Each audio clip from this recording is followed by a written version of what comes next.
നമസ്കാരം. സന്ധ്യാദീപത്തിലേക്ക് എല്ലാ സജ്ജനങ്ങൾക്കും സ്വാഗതം.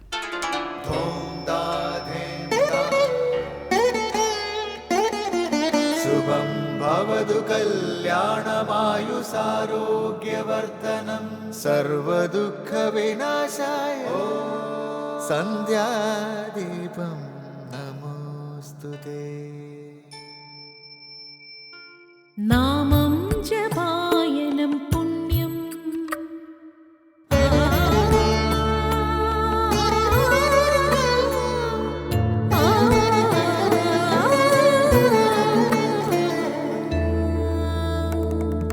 നാമം ജപായനം പുണ്യം നിരുപമദീപാങ്കുരം പോലെ സ്വരശ്രുതിലയവരമതുലം ദേവാങ്കണം മോക്ഷസംഗീതസാരം നീളും വഴിത്താരയിൽ ജീവതാരം മന്ത്രാലാപം മായാവിൻ നിൻ പ്രസാദം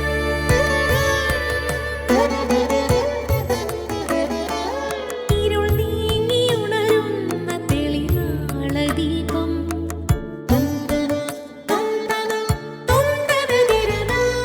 ഇരുൾ നീങ്ങിയുണരുന്ന തെളിനാളദീപം പ്രണവാമൃതം ചൊരിയുന്ന ദീപം ദീപം ദീപം ദീപം ദീപം സന്ധ്യാദീപം.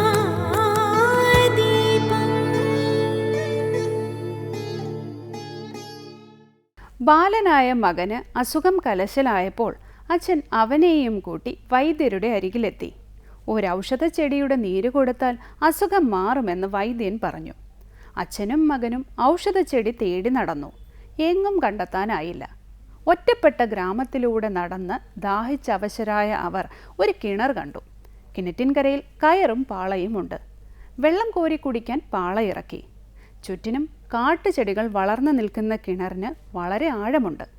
ചെടികൾക്കിടയിൽ പലയിടത്തും അന്വേഷിച്ച് നടന്ന ഔഷധച്ചെടി വളർന്നു നിൽക്കുന്നത് അച്ഛൻ കണ്ടു.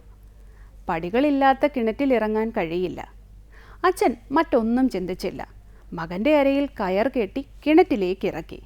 ഇതെല്ലാം കണ്ട് ചില കാൽനട യാത്രക്കാർ അതുവഴി വന്നു. ബാലനെ കിണറ്റിലിറക്കിയ അച്ഛനെ അവർ കുറ്റപ്പെടുത്തി. അയാൾ ഒന്നും പറയാതെ ചെടിയുമായി വരുന്ന മകനെ ശ്രദ്ധയോടെ പുറത്തെത്തിച്ചു. കരയിലെത്തിയ മകനോട് നിനക്ക് ഭയം തോന്നിയില്ലേ എന്ന് യാത്രക്കാർ ചോദിച്ചു. അപ്പോൾ അവൻ പറഞ്ഞു, ഞാൻ എന്തിനു ഭയക്കണം? കയറിൻ്റെ അറ്റം പിടിച്ചിരിക്കുന്നത് എൻ്റെ അച്ഛനാണ്. തൻ്റെ അച്ഛനെ അത്രയ്ക്ക് വിശ്വാസമായിരുന്നു മകന്. ഇതേ വിശ്വാസമാണ് നമുക്ക് ഈശ്വരനോടും വേണ്ടത്. ഈശ്വരൻ രക്ഷിക്കുമെന്ന ഉറപ്പുണ്ടെങ്കിൽ നമ്മൾ എന്തിനു ഭയക്കണം? തുടർന്ന് ശ്രീ കാവാലം ശ്രീകുമാറിൻ്റെ രാമായണ പാരായണം കേൾക്കാം.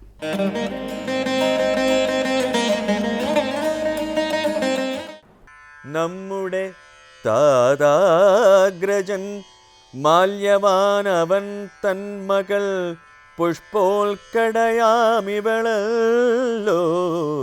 നമ്മുടെ മാതാവു തന്നെ മൂത്തവൾ തന്മകൾ കുംഭീനസിയവൾ തന്നെയും കൊണ്ടുപോയാൻ മധുവാകിയ രാക്ഷസൻ. കണ്ടീലതാരുമിവിടെയിരുന്നവർ മേഘനാഥൻ മുനിമാരുമായോരോരോ യാഗവും ചെയ്തിരുന്നിടിനാനന്നേരം. ദീനത എന്നിയെ വന്നു വിരവോടു ഞാനുമിവിടെയില്ലഞ്ഞൊരവസരം പാർത്തു ബലാലാശു കൊണ്ടുപോയാനവൻ. കീർത്തി കേടും നമുക്കുണ്ടെന്നു നിർണയം. ഞാനുമോർത്താനവൻ തന്നെ വധിക്കിലോ. നൂനമവൾക്കു വൈധവ്യമകപ്പെടും.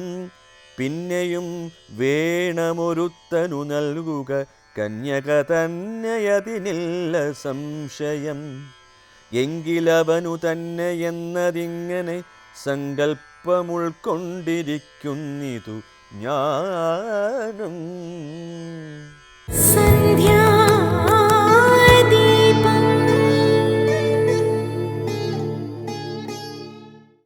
അടുത്തതായി രാമായണ ദർശനം.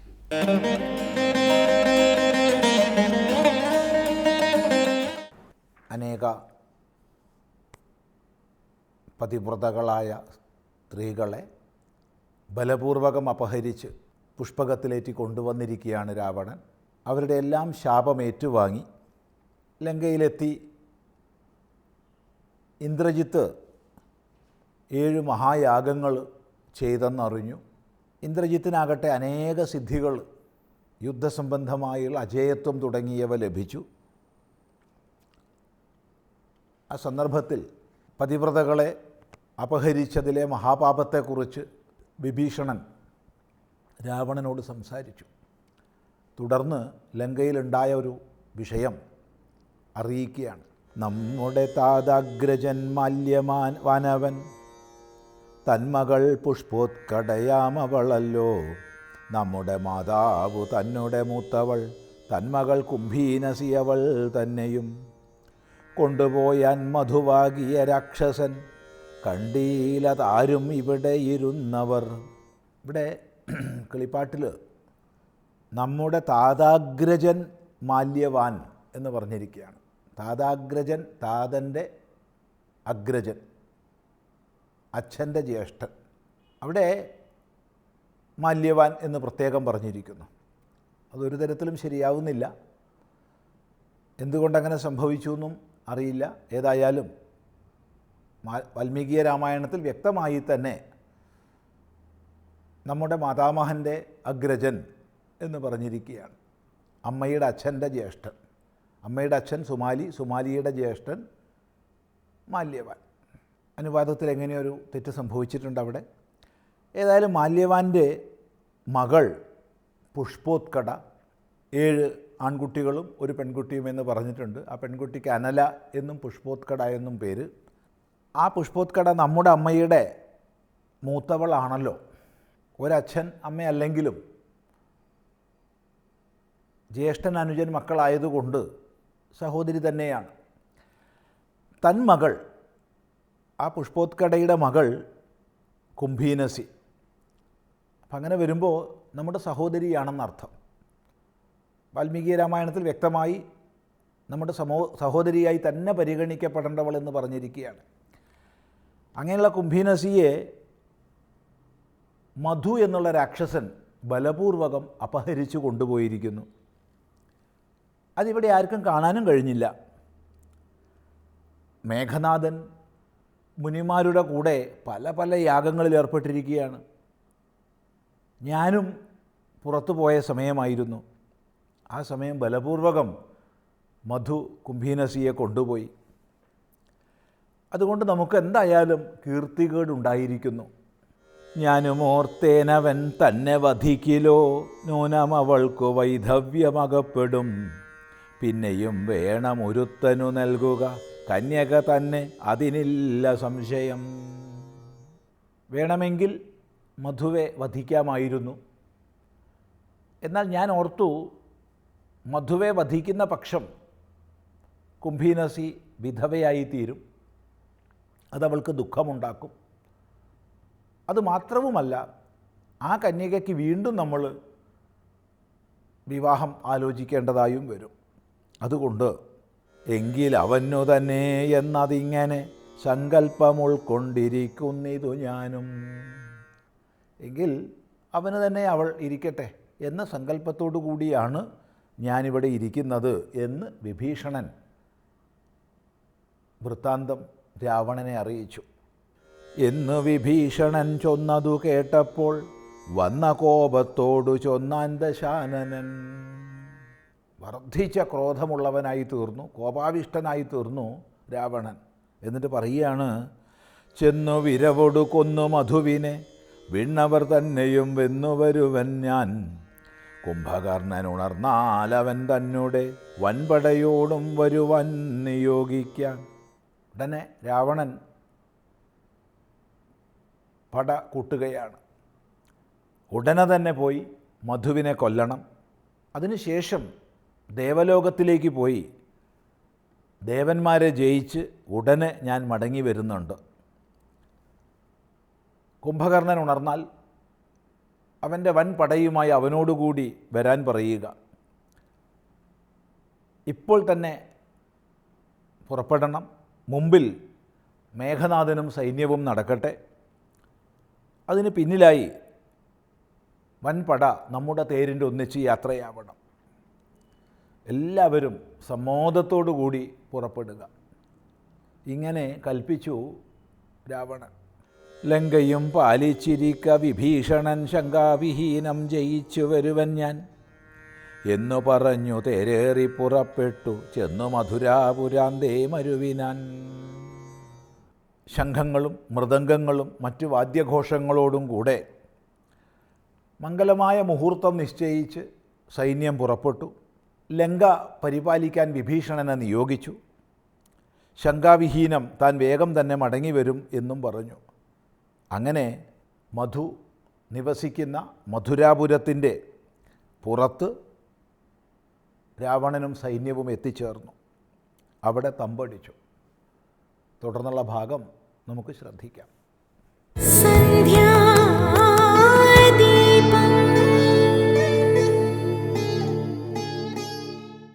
അടുത്തതായി ദീപാരാധനയാണ്. ക്ഷേത്ര സന്നിധിയിലെത്തി മംഗളാരതി തൊഴുത് ഇന്നത്തേക്ക് മടങ്ങാം. എല്ലാവർക്കും നമസ്കാരം.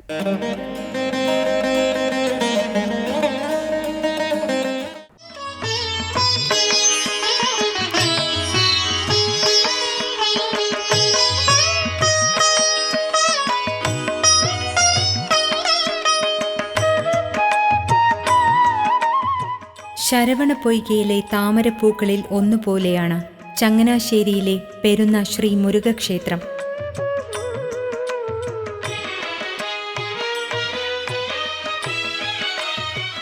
ശരവണപ്പൊയ്കയിൽ അവതാരമെടുത്ത ഭഗവാൻ ശ്രീമുരുകനെ ശരണമന്ത്രങ്ങളാലും പഞ്ചാമൃത അഭിഷേകങ്ങളാലും സദാ പ്രാർത്ഥിച്ചുകൊണ്ടിരിക്കുന്ന ഇടമാണ് പെരുന്ന ശ്രീ മുരുകക്ഷേത്ര സന്നിധി.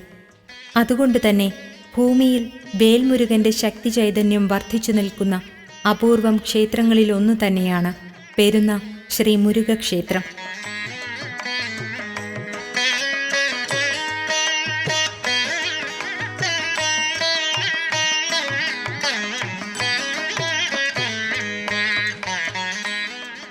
മലനാടും ഇടനാടും തീരഭൂമിയും സംഗമിക്കുന്ന ചങ്ങനാശ്ശേരിയിലെ പെരുന്ന ഗ്രാമത്തിന് നൂറ്റാണ്ടുകൾക്കപ്പുറത്തെ ചരിത്രമാണ് പറയാനുള്ളത്.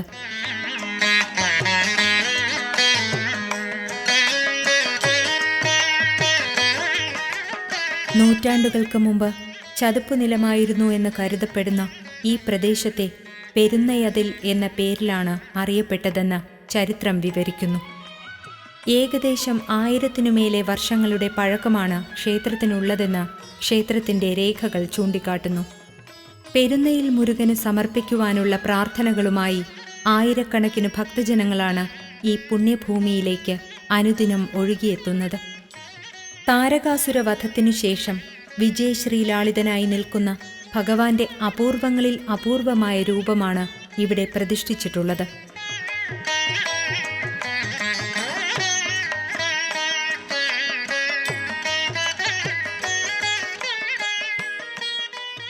അതുകൊണ്ട് തന്നെ ജീവിതത്തിൻ്റെ കർമ്മവഴികളെ ശുദ്ധീകരിച്ച് ചൈതന്യപൂർണമായൊരു ജീവിതം സ്വപ്നം കാണുന്നവർക്ക് പെരുന്നയിൽ ശ്രീ മുരുകക്ഷേത്ര ദർശനം മഹാപുണ്യമാകുന്നു.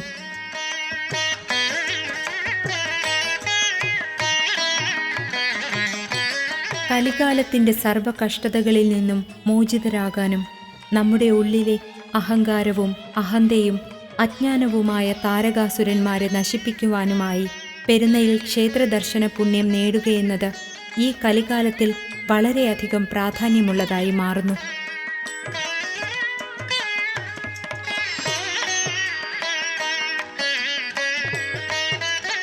നൂറ്റാണ്ടുകൾ പഴക്കമുള്ള പെരുന്നയിൽ ക്ഷേത്രമുണ്ടാകുവാനുള്ള കഥ പഴമക്കാർ പറയുന്നത് ഇങ്ങനെ. ഒരിക്കൽ ഇവിടെ നിരവധി ബ്രാഹ്മണ സമുദായങ്ങൾ ഒത്തുചേർന്ന് താമസിച്ചിരുന്നുവെന്നും അവർക്കിടയിൽ നിരന്തരം അഭിപ്രായ വ്യത്യാസങ്ങൾ നിലനിന്നിരുന്നതായും പറയപ്പെടുന്നു. ഈ ബ്രാഹ്മണ സമുദായത്തിൻ്റെ ഐശ്വര്യത്തിനും ക്ഷേമത്തിനുമായി ബ്രാഹ്മണ കുടുംബങ്ങളിൽ ഒന്നായ താമരശ്ശേരിയിൽ തിരുമേനി പഴനിമലയിൽ പോയി മുരുകനെ നിരന്തരം ദർശനം നടത്തുമായിരുന്നു. വാർദ്ധക്യത്തിലും പ്രായാധിക്യം വകവയ്ക്കാതെയുള്ള നമ്പൂതിരിയുടെ മുടങ്ങാത്ത തീർത്ഥയാത്രകളിൽ മനസ്സു നിറഞ്ഞ ഭഗവാൻ ഒരിക്കൽ നമ്പൂതിരിക്ക് സ്വപ്നദർശനം നൽകുന്നു. ആ സ്വപ്നദർശനത്തിൻ്റെ പൊരുൾ ഇങ്ങനെയായിരുന്നു: ഇനി തന്നെ കാണാനായി പഴനിമല കയറേണ്ടതില്ലെന്നും നിത്യവും പൂജിക്കാനായി പെരുന്ന ദേശത്തു തന്നെ ഭഗവാന്റെ ചൈതന്യരൂപം ദർശിക്കാമെന്നുമുള്ള ഭഗവത് സന്ദേശം കിട്ടുന്നു. ഉടൻ തന്നെ തിരുമേനി ക്ഷേത്ര നിർമ്മാണത്തിനുള്ള നടപടികൾ തുടങ്ങുകയും ചെയ്തു.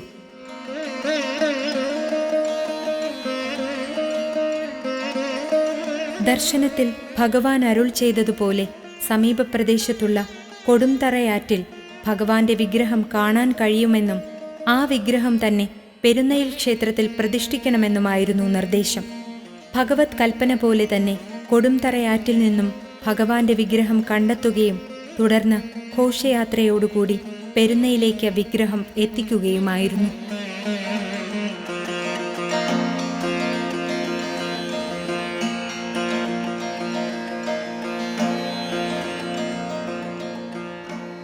വിഗ്രഹ ഘോഷയാത്രയ്ക്കിടയിൽ വിഗ്രഹം വേങ്ങൽ എന്ന സ്ഥലത്ത് ഇറക്കി വച്ച് വിശ്രമിക്കാനിരിക്കുകയും ചെയ്തു.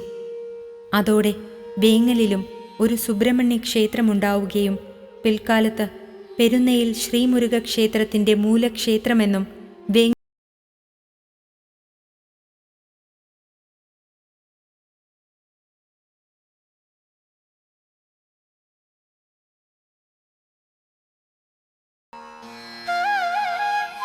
കുറച്ചു വർഷങ്ങൾക്ക് മുമ്പ് ക്ഷേത്രത്തിൻ്റെ അറ്റകുറ്റപ്പണികൾക്കിടെ താഴികക്കുടത്തിൽ നിന്ന് കിട്ടിയ ചെമ്പോലയിൽ നിന്ന് ക്ഷേത്രത്തിന് 1800 പരം വർഷത്തെ പഴക്കമുള്ളതായും കരുതപ്പെടുന്നു. നൂറ്റാണ്ടുകൾക്കിടയിൽ പല കാലഘട്ടങ്ങളിലും പെരുന്നയിൽ ക്ഷേത്രം പുനരുദ്ധാരണം നടത്തിയിട്ടുണ്ടെങ്കിലും കാഴ്ചയിൽ 1000 പരം വർഷത്തിൻ്റെ പഴക്കം സൂചിപ്പിക്കുന്ന പലതും ഇവിടെ നിലനിൽക്കുന്നു.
ശ്രീകോവിലിനു ചുറ്റുമുള്ള ചുവർ ചിത്രങ്ങളിൽ ഭഗവാന്റെ കഥകൾ കാണാം.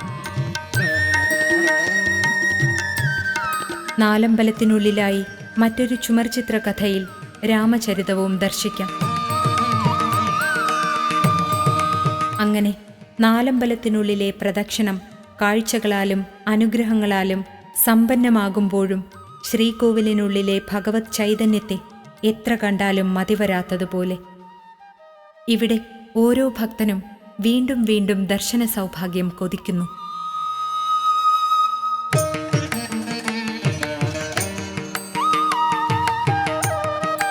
ക്ഷേത്രത്തിനു മുന്നിലായി ക്ഷേത്രഗോപുരം കാണാം. ക്ഷേത്രഗോപുരത്തിലും ദേവശില്പങ്ങളാണ്. വിശാലമായ ക്ഷേത്രക്കുളമാണ് പെരുന്ന ക്ഷേത്രത്തിലേത്.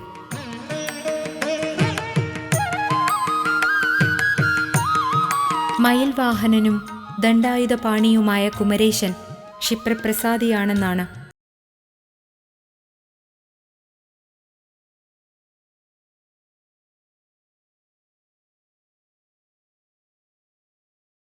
കൃഷ്ണൻ എന്നീ ഉപദേവങ്ങൾക്കൊപ്പം നാഗദേവങ്ങളെയും ഇവിടെ ആരാധിക്കുന്നു.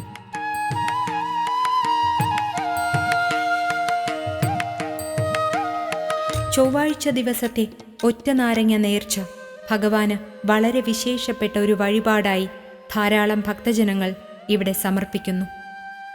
ഒറ്റ നാരങ്ങയും ഒരു പൂവും കയ്യിൽ വച്ചു ജപിച്ചുകൊണ്ട് ഭഗവാനെ